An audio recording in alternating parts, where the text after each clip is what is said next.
Assalamualaikum warahmatullahi wabarakatuh. Perkenalkan, nama saya Muhammad Miftahudin, salah satu dosen program studi Teknik Informatika, Fakultas Informatika dan Komputer pada Universitas Bina Niaga Indonesia. Pada kesempatan kali ini saya akan menjelaskan rencana pembelajaran semester pada mata kuliah Corporate Portals, salah satu mata kuliah wajib untuk program studi Teknik Informatika. Mata kuliah Corporate Portal ini berbobot 3 SKS, kemudian diajarkan pada semester ganjil, khususnya di semester 5 program studi Teknik Informatika. Adapun capaian pembelajaran program studi pada mata kuliah ini yang pertama adalah bertakwa kepada Tuhan Yang Maha Esa dan mampu menunjukkan sikap religius. Kemudian yang kedua menunjukkan sikap bertanggung jawab atas pekerjaan di bidang keahliannya secara mandiri. Yang ketiga memiliki pemahaman intelektual dan kemampuan untuk menerapkan matematika dasar dan teori ilmu komputer. Yang keempat, menguasai konsep teoritis bidang kepengetahuan ilmu komputer atau informatika secara umum dan khusus, serta mampu memformulasikan penyelesaian masalah prosedural. Yang kelima, memiliki kemampuan untuk mempelajari model baru, teknik, teknologi, dan peralatan untuk menerapkan efektivitas dalam meningkatkan kualitas diri seumur hidup. Yang keenam, mampu menerapkan pemikiran logis, kritis, sistematis, dan inovatif dalam konteks pengembangan atau implementasi ilmu pengetahuan dan teknologi yang memperhatikan dan menerapkan nilai humaniora yang sesuai dengan bidang keahliannya. Yang ketujuh, mampu mengambil keputusan secara tepat dalam konteks penyelesaian masalah di bidang keahliannya berdasarkan hasil analisis informasi dan data.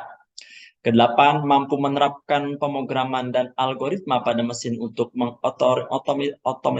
otomatisasi peran manusia. Yang kesembilan, menyusun berbagai metodologi untuk mengoptimalkan software development agar dapat menghasilkan produk software yang sesuai dengan tuntutan perkembangan zaman.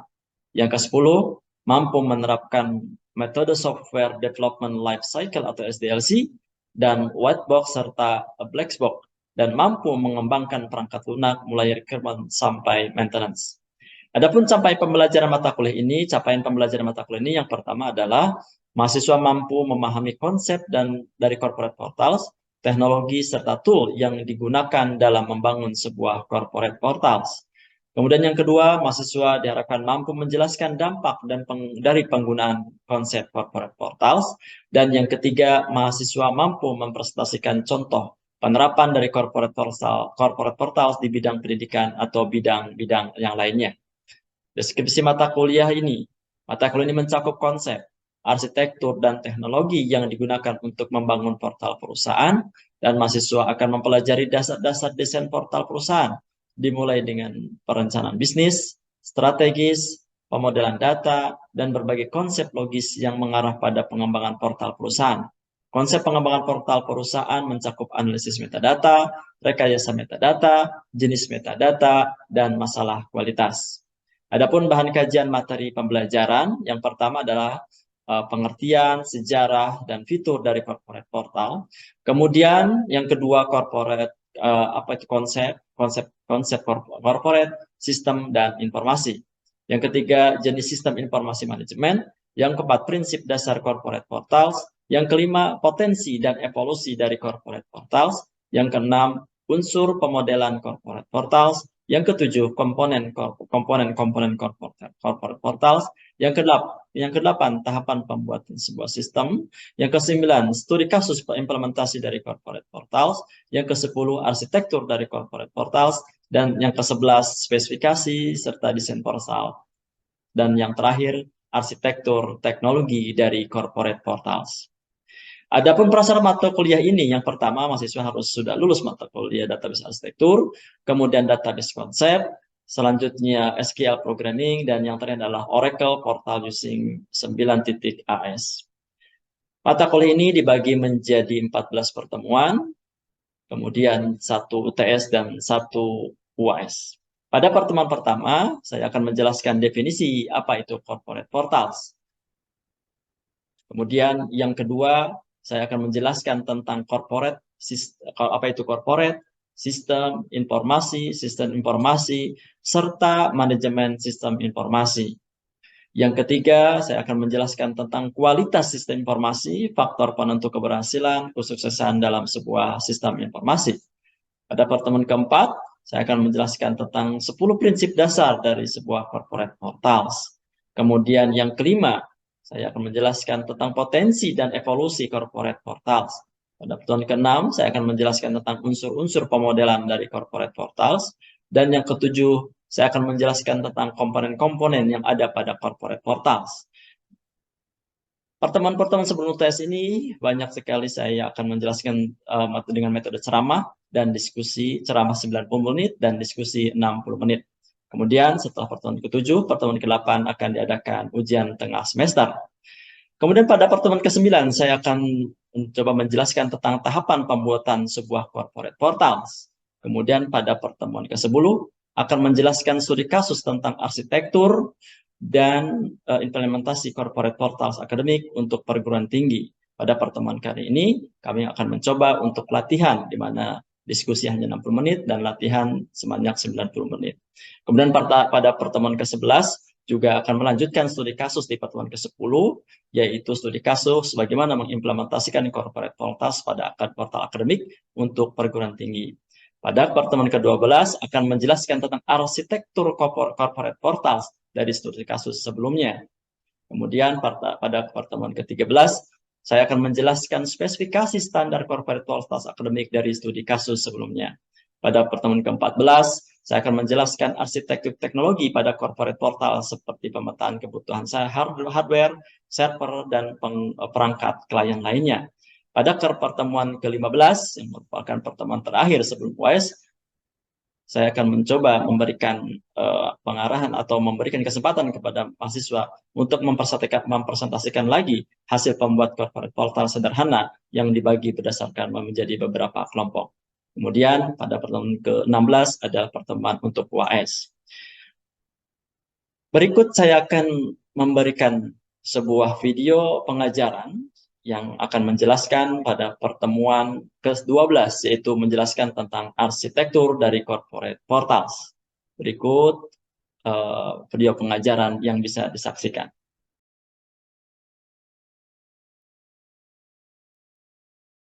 Baik, Assalamualaikum warahmatullahi wabarakatuh. Waalaikumsalam warahmatullahi wabarakatuh.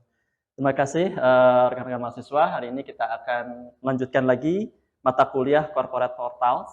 Di pertemuan sebelumnya kita membahas terkait dengan pengertian dari Corporate Portal itu apa. Hari ini kita akan membahas terkait dengan arsitektur enterprise. Tujuan dari bahasan hari ini adalah bagaimana nanti teman-teman mahasiswa bisa mengetahui arsitektur sebuah portal, dimulai dari bagaimana kita membuat sebuah perancangan, kemudian desain, dan seterusnya, sampai terbentuklah sebuah aplikasi atau portalnya. Baik, kita mulai. Jadi arsitektur enterprise itu adalah perancangan proses bisnis dan teknologi pada setiap perusahaan atau bisnis yang kemudian diintegrasikan guna mencapai tujuan tertentu yang sudah direncanakan. Jadi yang tadi saya sampaikan bahwa arsitektur enterprise ini supaya hasil yang didapat itu sesuai dengan harapan. Teman-teman mungkin sudah tahu bagaimana ketika kita membuat sebuah sistem, itu ada tahapan-tahapannya gitu ya.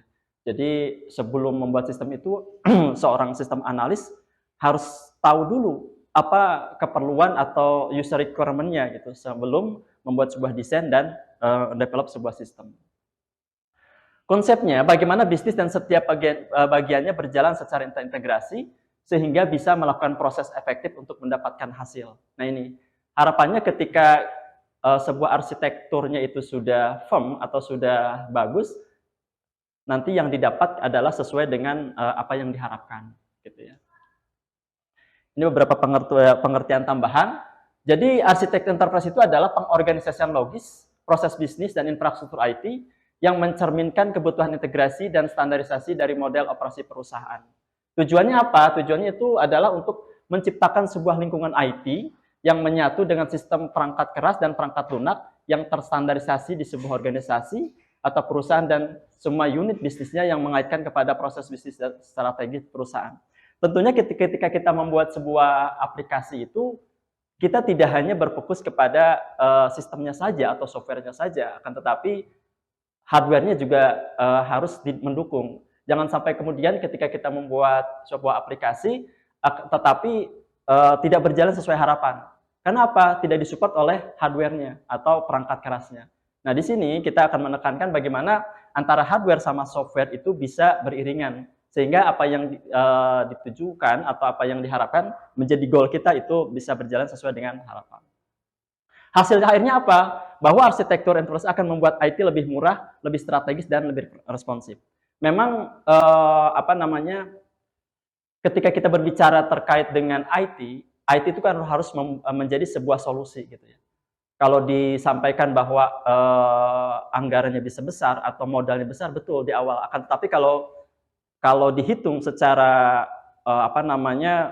dihitung secara bertahun-tahun gitu, dalam jangka waktu panjang itu bisa lebih murah lagi gitu ya. Baik, kalau kita lihat di sini adalah sebuah perencanaan arsitektur enterprise. Sekilas kita bisa lihat bahwa ini sebuah tahapan pembuatan sistem gitu ya. Mulai dari planning initiation, yaitu kalau lihat di sini dalam arsitektur enterprise ini ada 4 level. Yang pertama adalah getting started, kemudian we are today gitu. Kemudian ada feature vision dan how to get there.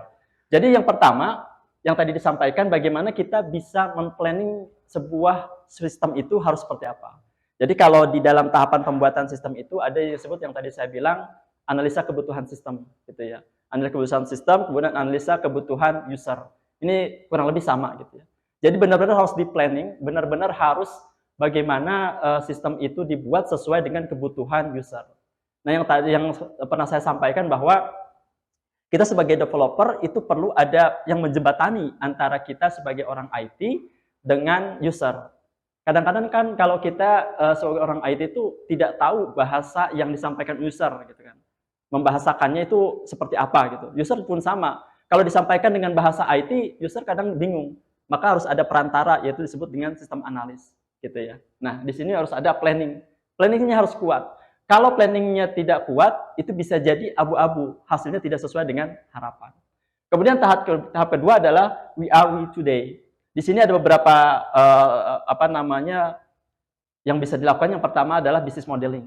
Jadi setelah bikin planningnya, misalnya nanti kita lihat studi kasusnya bikin seperti apa gitu ya. Business modelingnya itu akan model seperti apa? Misalnya kita akan membuatkan sebuah sistem akademik gitu ya.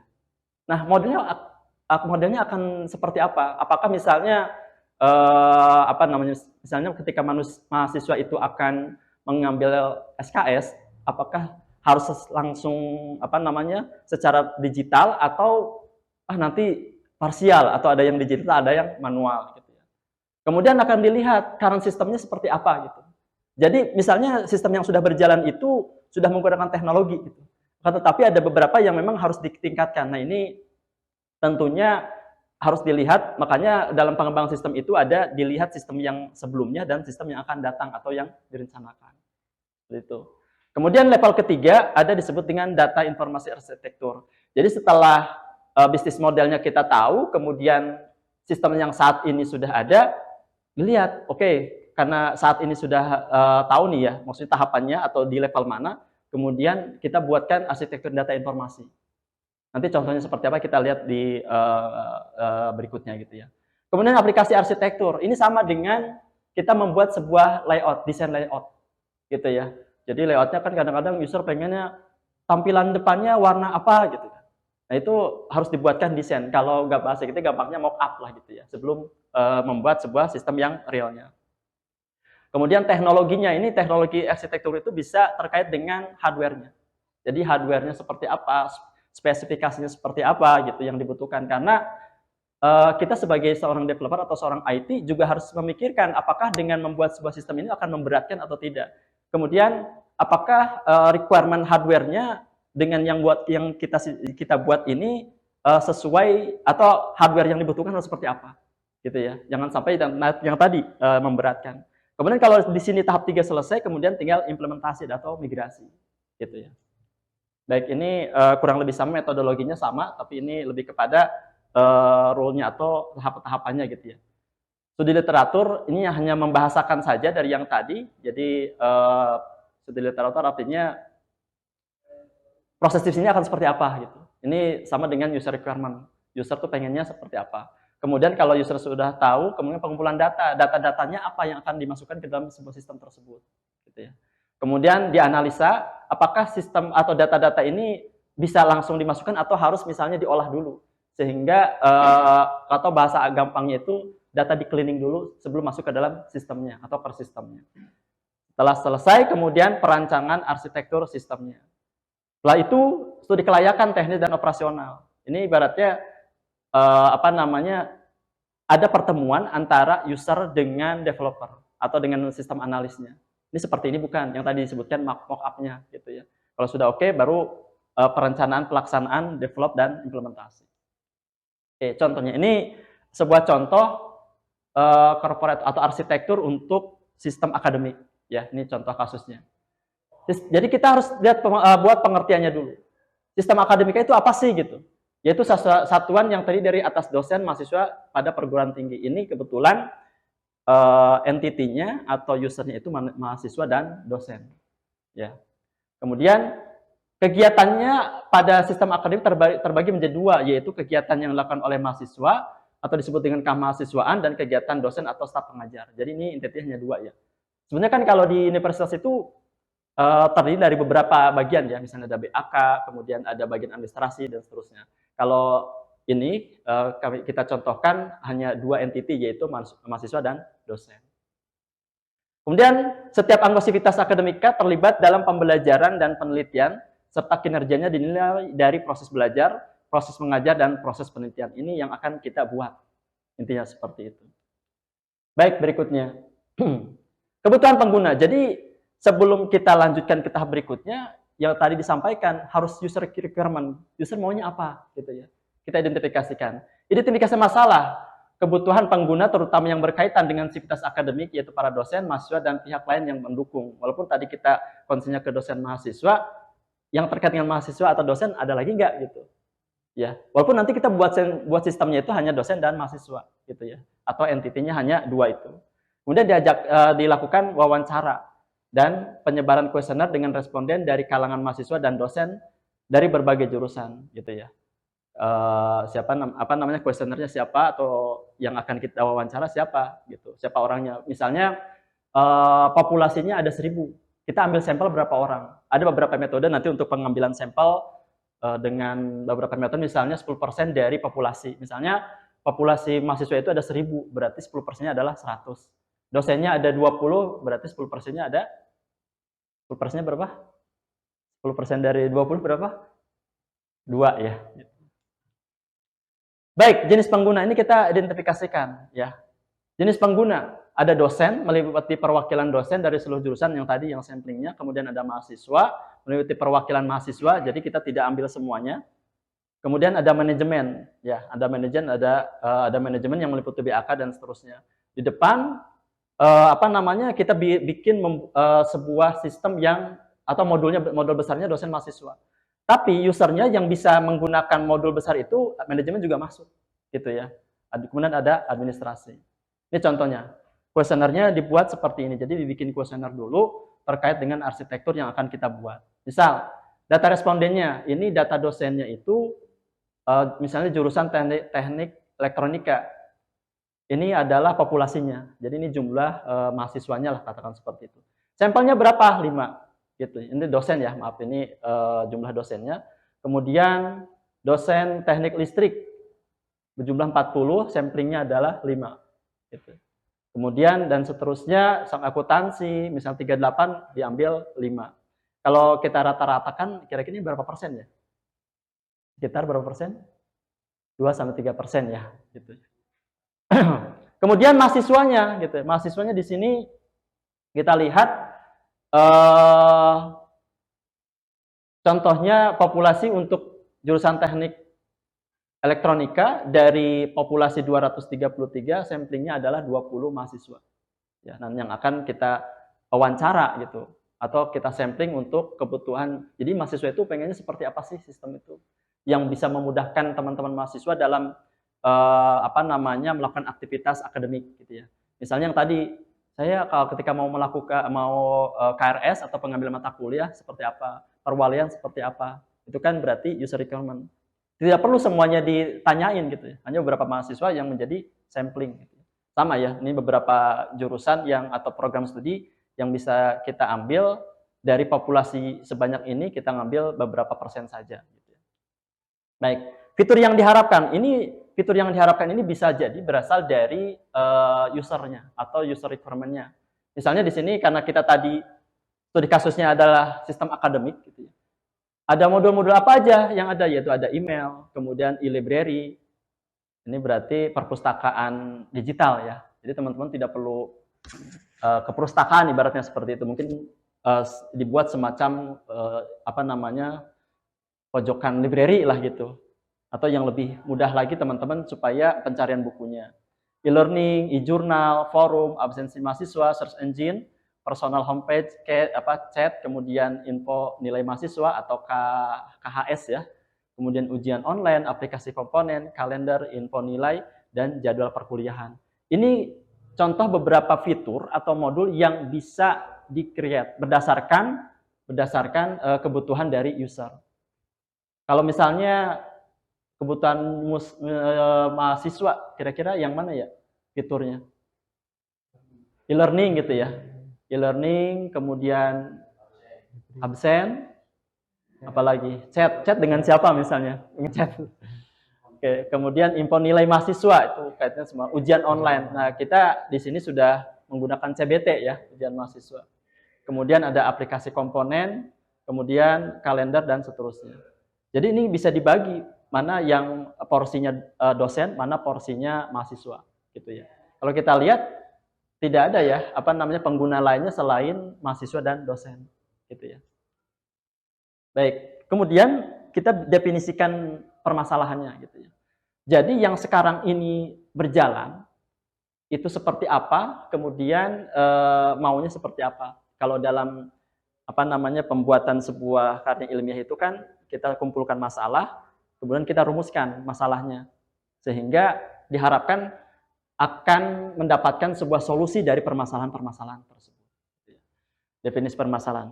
Baik, sebelum ke definisi permasalahan, ada yang mau ditanyakan? Pak, saya Pak. Ya, bagus. Tadi kan di yang bagian planning itu dirumusin kayak kita tuh harus mastiin dulu engine apa yang akan dipakai, kayak fitur apa yang ditambahin. Anggaplah kita pakai engine dari pihak ketiga. Ya. Dan di tengah-tengah engine itu misalkan stop gitu, masa update-nya atau apa gitu Pak. Nah dari sisi seorang sistem analis itu kayak gimana Pak? Kita rubah total atau gitu? Kan itu makan waktu ya Pak kalau gitu. Betul, betul. Nah inilah tugas dari seorang developer ya. Karena perkembangan teknologi yang begitu cepat, misalnya ketika membuat sistem ini masih bisa diakomodir oleh browser Mozilla versi sekian gitu ya. Akan tetapi kan perkembangannya cukup cepat ya. Tadinya misalnya versi 110 masih kompatibel dengan sistem yang kita gunakan. Akan tetapi bisa jadi sebulan berikutnya atau tahun berikutnya itu sudah expired gitu. Sehingga itu menjadi masalah buat lembaga ini harus seperti apa. Nah, ini harus pintar-pintarnya kita sebagai seorang developer. Katakanlah kita kan jurusan IT ya. Jadi harus bisa memplanning bahwa wah ini kira-kira berapa tahunan atau yang supaya sustainable-nya seperti apa gitu ya. Nah, beberapa cara bisa kita lakukan di pengalaman saya itu membuat sebuat browser sendiri gitu ya. Kenapa harus dibuat browser sendiri? Yaitu jadi eksklusif kan. Kita akan harus memastikan bahwa aplikasi yang kita buat sebagai developer itu yaitu harus tetap berjalan. Sustainable-nya terus harus kita harus bisa memprediksi bahwa dengan membuat sistem ini dengan media browser itu bisa berjalan katakanlah sampai 10 tahun ke depan. Itu salah satu caranya membuat browser sendiri. Bisa nggak? Bisa kan? Ya itu kan apalagi yang open source kan. Misalnya kayak Chrome kita bisa bukan manipulasi sih, kita bisa membuat sesuatu yang kita memastikan bahwa aplikasi yang kita gunakan itu bisa berjalan sesuai dengan harapan gitu sih. Salah satunya itu. Memang ini apalagi yang tadi disampaikan pihak ketiga ya. Pihak ketiga itu kita beli ke pihak ketiga. Tapi kan ini bahasan kita itu sebenarnya kita sebagai developernya ya. Bukan kita sebagai pengguna. Kita sebagai developer berarti kita harus memastikan bahwa aplikasi itu bisa berjalan sustainable sampai keberlangsungannya itu bisa lama gitu ya. Nah, kalau masalah terkait dengan pihak ketiga ini yang jadi masalah. Memang baiknya sebuah lembaga itu meng-create sendiri gitu ya. Meng-create sendiri itu lebih lebih terjamin. Tapi memang dari sisi budget ya, karena kan kita harus misalnya harus membayar uang yang terus-menerus. Nah, berarti kan ada pembengkakan biaya di situ. Salah satu caranya yaitu bisa membuatkan browser sendiri yang bisa mengakomodir sistem yang kita gunakan. Seperti itu. Baik, kita lanjutkan. Jadi, ada lagi pertanyaan? Billy mungkin? Cukup. Baik. Setelah kita tahu permasalahannya, kita definisikan nih masalah-masalah yang ada saat ini itu apa. Gitu. Contohnya nomor 1. Saat ini jumlah dosen dan mahasiswa yang sudah sangat familiar dengan teknologi informasi sudah menjadi mayoritas. Oleh karena itu kebutuhan aplikasi untuk mereka menjadi semakin tinggi. Yaitu tadi, bagaimanapun sistem manual itu merepotkan. Katakanlah untuk saat ini jumlah mahasiswanya masih sedikit. Bagaimana kalau jumlah mahasiswa bisa sampai ribuan gitu, atau dalam satu angkatan itu bisa 500 sampai 1000, itu kan nggak bisa diakomodir dengan sistem manual. Bisa, cuman maksudnya effortnya lebih besar. Dan biayanya pun mungkin untuk saat ini bisa katakanlah untuk udah pakai kertas aja, katakanlah seperti itu. Baik, biayanya katakanlah untuk 1 tahun pertama 10 juta.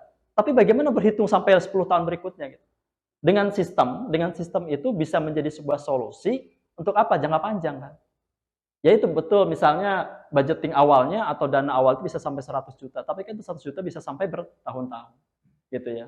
Kemudian contoh berikutnya, dengan semakin banyaknya sumber daya atau resource akademik yang beredar, seperti buku diktat dan bahan presentasi, dan yang lainnya akan semakin sulit mengolah dan aksesnya itu tadi ya. Jadi kalau sudah digital itu yang tadi contohnya kan diperlukan kayak ini ya.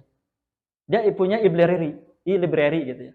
Jadi nggak perlu lagi buku itu numpuk gitu ya. Ya udah diupdate aja e-jurnalnya, kemudian buku-buku digital gitu. Walaupun memang di kita itu belum terbiasa membaca digital ya. Ya kalau sebetulnya lebih nyaman itu baca pakai kertas ya. Bahannya itu kertas dan seterusnya. Baik, kita lanjutkan. Permasalahan berikutnya, misalnya yang nomor terakhir. Kualitas jaringan lokal sudah cukup baik dengan kapasitas yang cukup meskipun kapasitas untuk koneksi internet masih dirasa kurang. Nah ini sama ya gitu ya. Berarti kita harus mengandalkan intranet di situ ya. Jadi untuk beberapa library itu bisa kita misalnya bisa diakalin dengan semua library kita masukkan ke lokal gitu. Kemudian lokal itu kita buatkan subsistem atau sistem yang intranet saja gitu ya. Sehingga tidak bergantung kepada internet gitu ya. Oke, spesifik portal akademiknya. Perumusan spesifik portal akademik didasarkan pada 2 aspek. Yang pertama, model standar dari corporate portal akademik dari referensi. Jadi standarnya mau seperti apa. Kemudian kebutuhan spesifik dari pengguna dan organisasi. Nah, setelah kita tahu bahwa tadi permasalahan-permasalahan dan fitur-fitur yang akan kita buat itu sudah jelas, berarti kan ujungnya kita bikin spesifikasi gitu ya. Spesifikasi ujungnya apa? Biaya kan ya. Kira-kira biaya yang dibutuhkan itu berapa banyak. Oke, ini beberapa teknologi yang bisa dilakukan dan itu saja yang saya sampaikan. Ada pertanyaan lagi? Billy mungkin? Cukup? Bayu? Cukup. Baik, terima kasih teman-teman. Jadi hari ini kita membahas sedikit terkait dengan arsitektur corporate portal. Bagaimana kita harus memastikan bahwa sebuah portal itu bisa berjalan sesuai dengan harapan, tentunya dengan arsitektur yang baik. Dimulai dari perencanaan, kemudian requirement-nya seperti apa, dan kita jangan sampai lupa bahwa sistem yang kita buat itu harus didukung oleh hardware yang mumpuni atau yang supporting. Baik, itu saja dari saya yang disampaikan, mudah-mudahan bermanfaat. Saya tutup. Assalamualaikum warahmatullahi wabarakatuh.